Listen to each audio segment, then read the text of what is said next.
Hello, good evening, my dear friends, or good morning, depending on where you are. This will be uh, my third point of the Paramitas, which are the six perfections, the six Paramitas of Mahayana Buddhism, which is the tradition that Tibetans follow. Um, on the Sutra side, we would call it Mahayana. On the Tantra side, we would obviously call this Vajrayana, but the six paramitas are the kind of bedrock of the sutra teachings within Tibetan Buddhism. So, um, what I'll be talking about tonight or today, depending on where you are, is patience. I'm not perfect at patience. In fact, I'm probably pretty bad at it. Um, I was in the Marine Corps, and the Marines don't necessarily teach you patience. They teach you how to endure difficulties, but I would say they teach you impatience and how to accomplish missions like kind of like a machine. And you really kind of cultivate impatience in the sense of not being able to wait for things. So I think patience is a beautiful topic. And to be honest, I don't think I really understood or appreciated how powerful patience is until I started studying it further and really trying to gain an understanding of some of the intricacies of patience. So, one thing I want to say about patience is that right now we're living in very difficult times.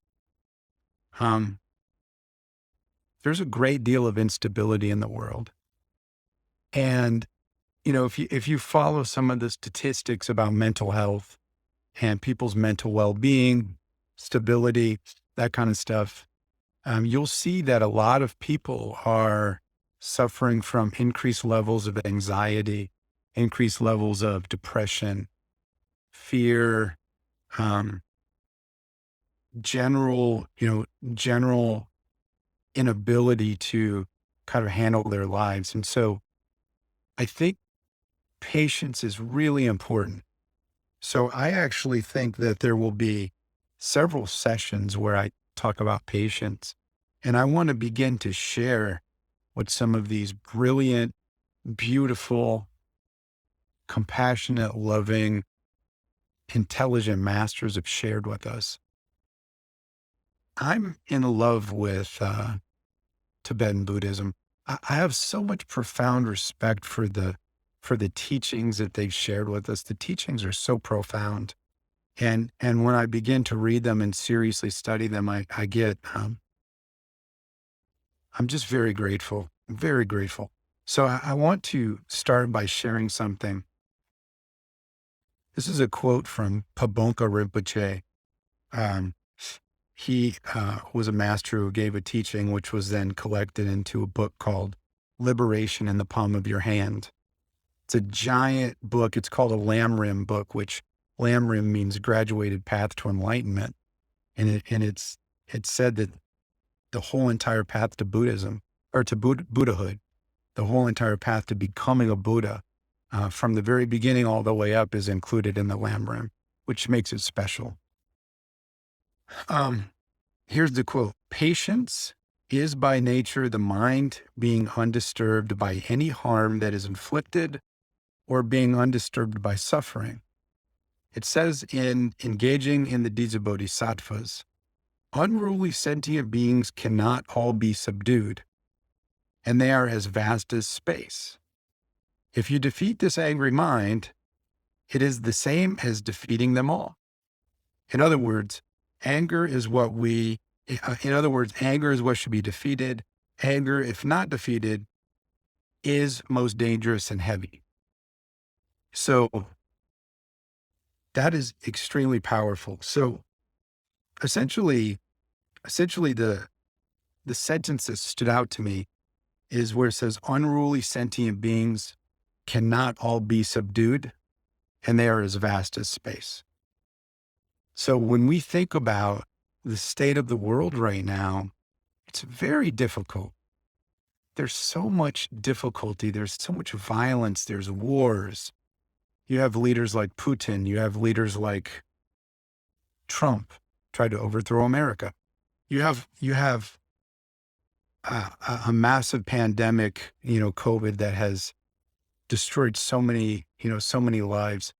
The people that have passed away, but then all of the brave healthcare workers, first responders, the sad family members left behind. There's so much difficulty in the world, and then on top of the war in Russia, COVID, and then you've got a recession. So now we're going into a recession, and then you've got election season starting to heat up. So you've got this hatred and this divisive speech in our politics, and then in America we have these school shootings happening. It's so difficult. It's very difficult right now. And so I think it's important to understand that. Why is it difficult? Well, there's a couple reasons. First of all, this is samsara. The nature of samsara is the first noble truth as taught by the Buddha, which is there is suffering. All of samsara is suffering.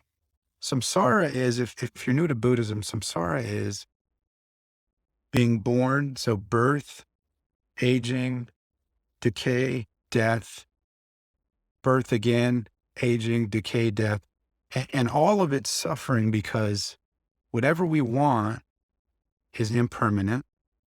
So we seek stability, we crave stability. There's no stability because of impermanence. So samsara is very, very difficult, and we are seeing the manifestation of samsara. And so this teaching on patience is beautiful, because what patience is about is enduring difficulty. It's the having the power. Some people might think patience is weak or passive. No, not at all. In fact, the masters say, if you think patience is weak, or if you think having patience makes you weak, you're totally wrong. It is totally false. This is actually being strong. If you're patient, you're very powerful, because you don't get thrown around on the waves of life. Okay. So anybody who thinks that patience it equates to being weak is confused, and they lack wisdom. So it's very important to understand that being patient is really a sense of being powerful. So I'm just going to read this quote one more time. Patience is by nature. This is a quote from Pabolka Rinpoche. Patience is by nature the mind being undisturbed by any harm that is inflicted, or being undisturbed by suffering. It says in Engaging in the Deeds of Bodhisattvas, unruly sentient beings cannot all be subdued, and they are as vast as space. If you defeat this angry mind, it is the same as defeating them all. In other words, anger is what should be defeated. Anger, if not defeated, is most dangerous and heavy. So, once again, unruly sentient beings cannot all be subdued. They're as vast as space. So when you think about the definition of an unruly sentient being, turn on the TV. That's all you have to do, is turn on the TV, or look inward at your own heart. We're all unruly because this is samsara.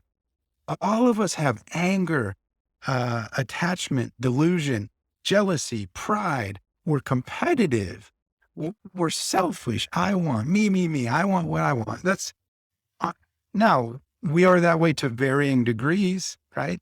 Some of us have maybe more anger. Some of us have more desire. Some of us have more jealousy. We're all different. We all have our own problems, but you don't have to look far to find unruly sentient beings, right? They're everywhere. Turn on the news, right? So the point is, there's so many unruly sentient beings, people that are difficult, people that are harsh, unkind, critical, um, combative. You know, there are people everywhere like this, in our own families, most likely. Maybe even the people we love the most are that way, right? So the point is, unruly sentient beings are as vast as space. So there's no chance that we can subdue them all. There's no way we can get all of these, wild, untamed people with wild, untamed minds to listen to us. We're not going to train them and make them harmonious. It's unlikely that we're going to get everybody to see things our way. Okay. So what this quote is saying is basically, you got two options. Option one is you go out in the world and you get it to bend to your will. If anybody's ever tried that, then you'll know how laughable that is. The world is infinite. There's people everywhere. And guess what? Everybody has an ego and they want what they want, right?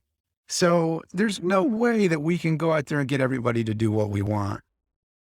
But what we can do is we can work on trading our own our inner landscape, our mind and heart. And so that's what patience is about, is essentially letting go and enduring the infinite amount of difficulties out there. And I hate to say it, I think the difficulties are going to get worse and worse. Hello, Benet. The difficulties are going to get worse and worse. We're living in a very difficult time, and I think we have to prepare ourselves for what's about to come, which I believe with climate change, things are going to get worse than we think they are, faster than we think they are. So there's three types of patience according to Pabolka Rinpoche's Lam Rim text, Liberation in the Palm of Your Hand.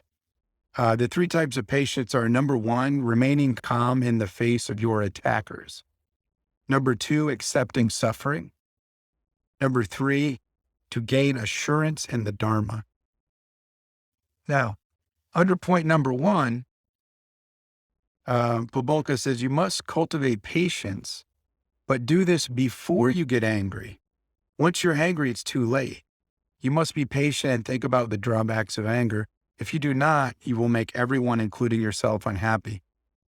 This is really powerful. And again, I have to say I have this profound respect for the Tibetan tradition of Buddhism, because it's so logical.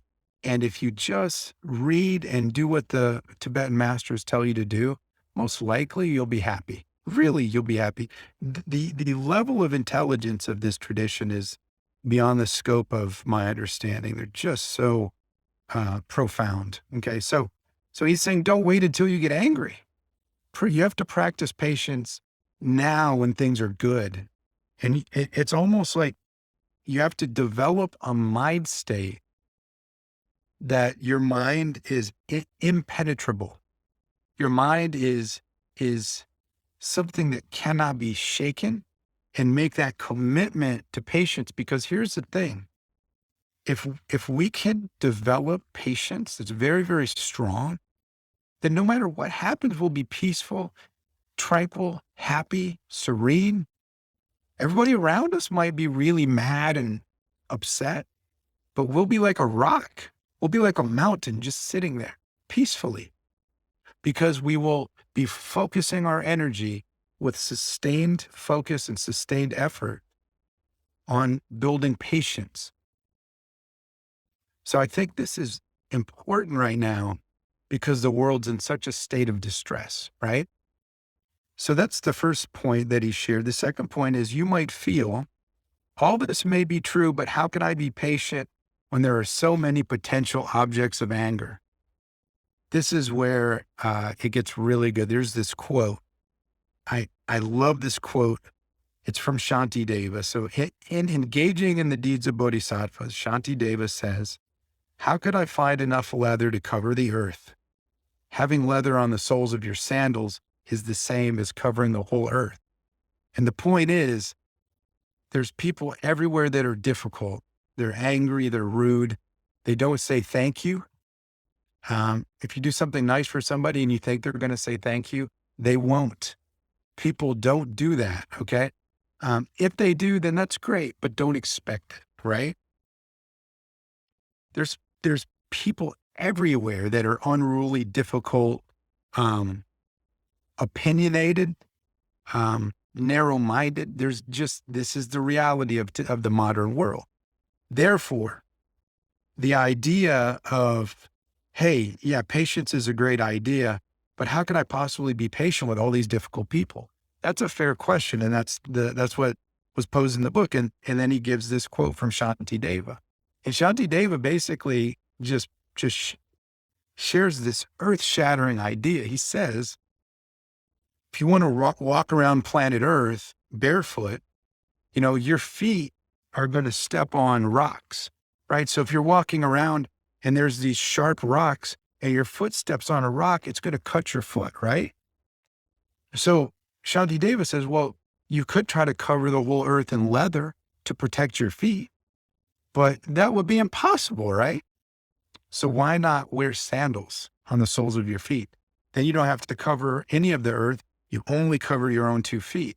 And he's using this as a metaphor that points at the fact that we cannot control the outer world. We can try, but everything is impermanent. We have karma from beginningless previous lifetimes, and we don't know most of us don't know what that karma is. So we don't know what's going to happen. So it's much better to focus on paramitas, and this is called the perfection, because if we master and perfect patience and generosity and moral discipline, those are the first three we've talked about. If we master these qualities, these mental characteristics, they will bring us into a state of enlightenment if we keep traveling this path.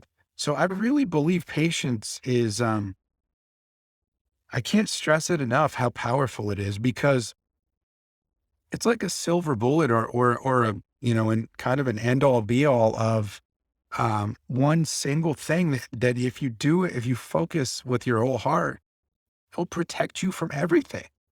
That if your patience is as strong as a mountain, it doesn't matter what happens in your life, because you'll have the patience to endure it with tranquility, serenity, and peace.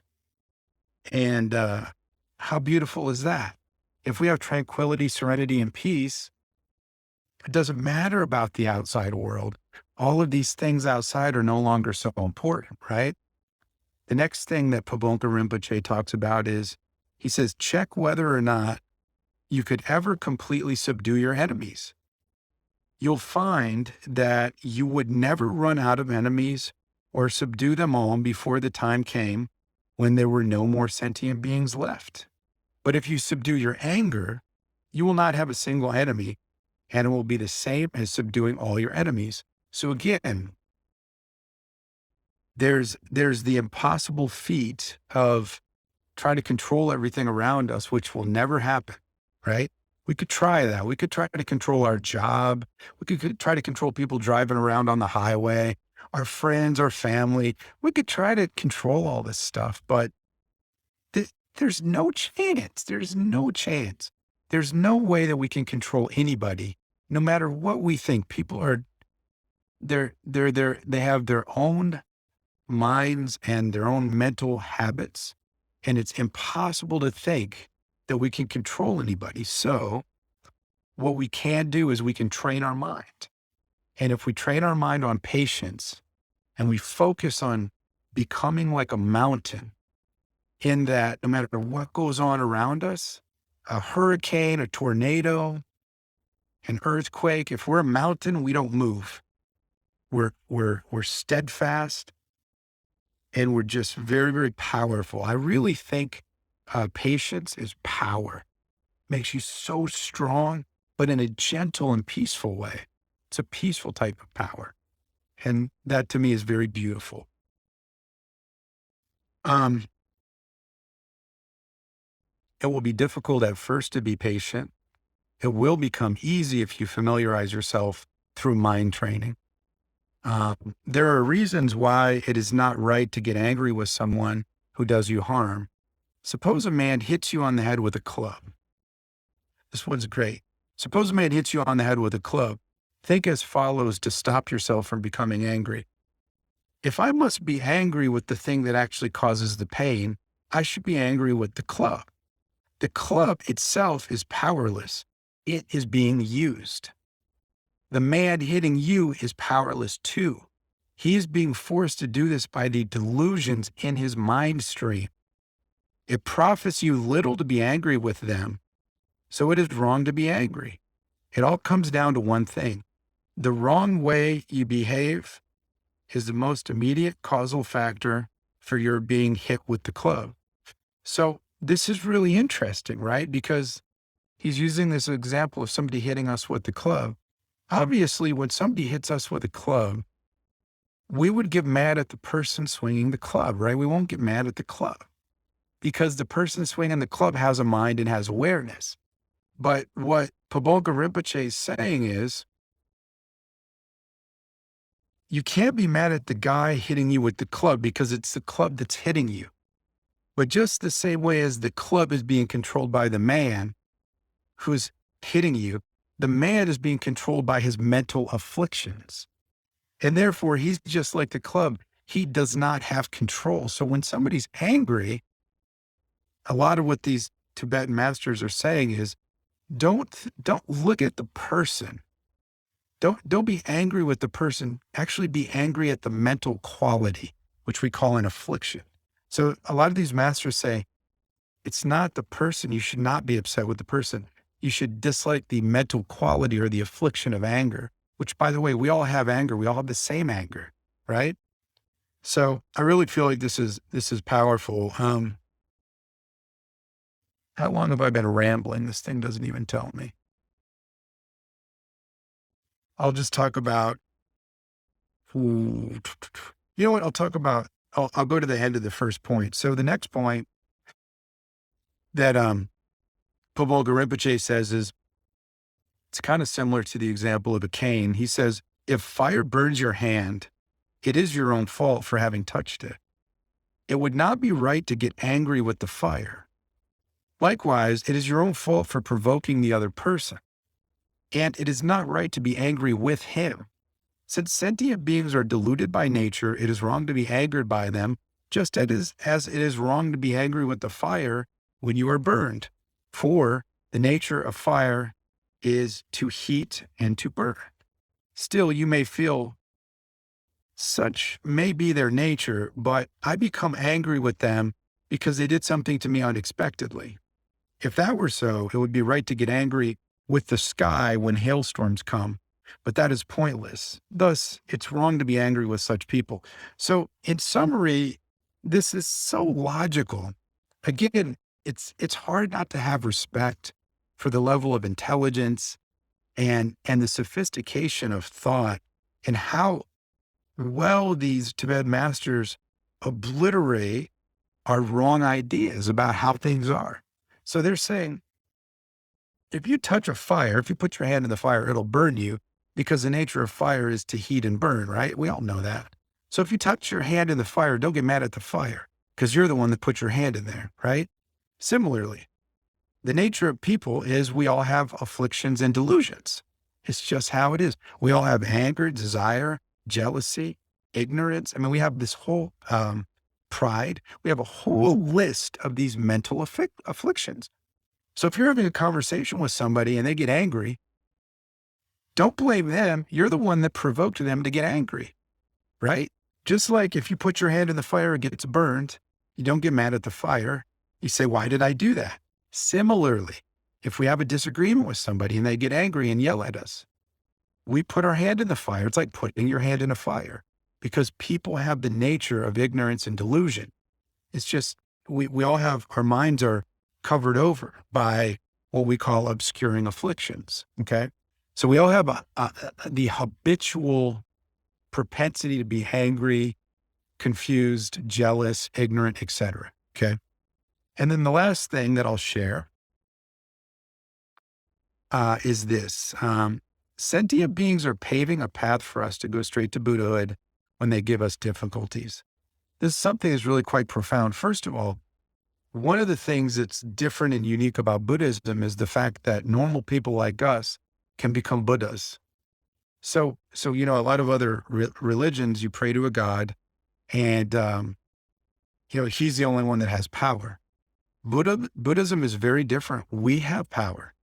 We can study, meditate, reflect, um, contemplate these teachings so that we can change the way our minds work. So here, this next quote is very, very powerful. It says, and this is a reminder, if you're actually a practitioner of Buddhism, you might have a tendency to worship or venerate or respect the master.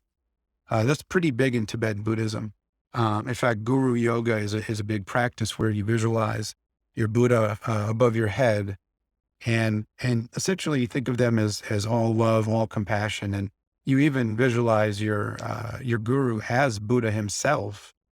And the idea is that we're worshiping the love, compassion, and wisdom that's being taught to us, because that's what's going to help us with our lives. But the point is, we have this tendency to respect our teachers, and then kind of, in Buddhism, we make offerings, we light candles, we make water offerings, we give money to the monastery, or we give money to our lamas and gurus. But then we treat sentient beings badly, or we think less of sentient beings. But all of these Mahayana masters will tell you, sentient beings, some of the masters I've read and heard, they say sentient beings are more important than Buddhas because without sentient beings, we cannot develop compassion, love, bodhicitta, all of these great qualities, because if nobody's giving us a hard time, if nobody's pushing us a little bit, we will not have the opportunity to cultivate patience, right? So this next quote says, "The patience of remaining calm in the face of your attackers is something you cultivate towards those who would do you harm, not those who would help you. The more people there are who would harm you, the more opportunity there is to practice patience." It's great when people harm us because we can practice patience. How beautiful. That's why I can't help but love the Dharma, especially the Tibetan Buddhist tradition, because it's wise beyond the scope of normal worldly people. So the more people there are who would harm you, the more opportunity you have to practice patience. So you must think that these people are an aid to increase your patience. Atisha, who is one of the great masters that came from India to Tibet, and he kind of restored Buddhism in Tibet. Atisha always used to be accompanied by King Asangav Yaya's jester, a difficult fellow to get along with. When Atisha was asked to get rid of him, he replied, "With him around, my patience has a chance to fully develop its qualities." So this is a story that, a lot of the Tibetans talk about. And what they say is that Atisha was this very highly respected master. And what he essentially, you almost sort of envision like somebody like the Dalai Lama or somebody like the Pope. I think that's what level of respect Atisha had in Tibet. And so he had this assistant who was really obnoxious. Just disrespectful, problematic, just, you know what I mean? Just not an easy person to be around. And a lot of these Tibetans were like, "Atisha, why don't you get another assistant? You're, you're the master. You can do whatever you want." And he essentially said, "If I get another assistant, then I can't cultivate patience." So every one of us, we have difficult situations, difficult people, family members who are hard to get along with, even people that are good, have difficult days or difficult moments where they're hard to be around. Every one of us is that way. So that is a chance to cultivate patience. And by cultivating patience, we are perfecting one of the paramitas that is on the pathway to Buddhahood.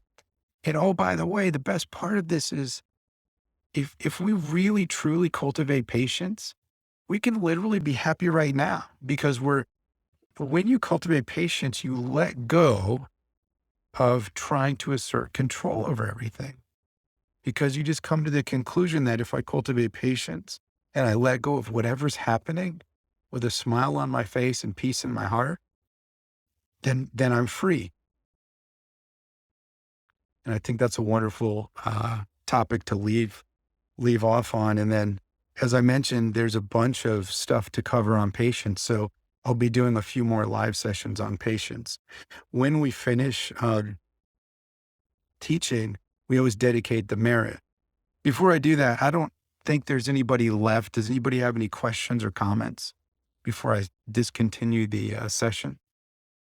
I think everybody has dropped off at this point, but does anybody have a question?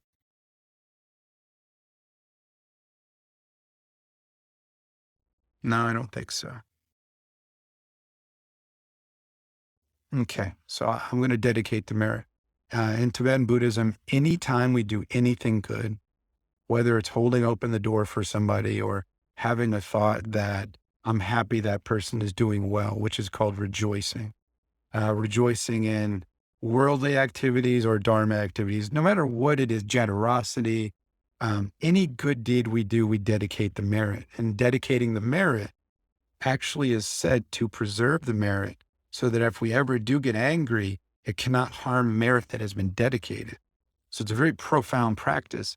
And it's really just another form of love. All of this stuff, patience is kind of like a form of love, and dedicating the merit is a form of love or generosity. So I'm going to dedicate the merit. As a result of this Dharma practice, I dedicate whatever merit arises to all living beings, living beings as small as microscopic bacteria, all the way up to the largest sentient beings like whales and very large creatures. I dedicate the merit from this practice to all of them. May all of them be happy, be free of suffering, and become Buddhas in one lifetime. Okay? All right, my friends, take care. Please be patient. Let's all be patient together. Bye-bye.